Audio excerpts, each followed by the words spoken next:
రాజకీయ స్వలాభాల కోసం సొంత తండ్రిని కూడా చూడకుండా చంపే పరిస్థితులు. మిర్యాల గ్రామంలో ఎక్స్ సర్పంచ్ చక్రయ్యను తన సొంత బిడ్డలే రాజకీయ కుర్చీ కోసం హతమార్చారు.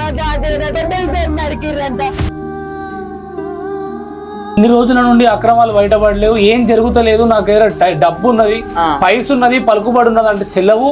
ఖచ్చితంగా ప్రశ్నించే గొంతులు లేస్తాయి. అమాయకంగా చనిపోయినటువంటి చక్రయ్య ఆత్మకు శాంతి కలిగించే ప్రయత్నంలో ఖచ్చితంగా ముందుంటామని మాటిస్తున్నాం. మాకు న్యాయం చేయాలని మీకు ఖచ్చితంగా. మిర్యాల గ్రామంలో జరిగిన మెంచు చక్రయ్య హత్య కేసులో ఇద్దరిపై పీడీ యాక్ట్ నమోదు. చెంచల్గూడ సెంట్రల్ జైలుకు తరలింపు. A1 Kanakati Venkanna, A2 Kanakati Shravan. ప్రజాశాంతి భంగం కలిగించే వారిపై చట్టపరమైన కఠిన శిక్షలు తప్పవు. న్యాయం కోసం గొంతెత్తిన ప్రతి ఒక్కరికి ధన్యవాదాలు. భయపడా ఎవరికి మీరు కూడా భయపడాల్సిన అవసరం లేదు.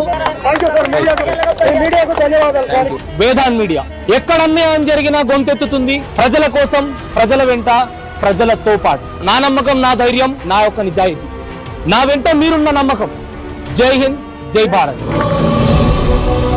చివరి ఊపిరి వరకు ప్రజాసేవలో నిలిచిన చక్రయ్య ఆత్మకు శాంతి కలుగునగాక. ఓం శాంతి, ఓం శాంతి, ఓం శాంతి.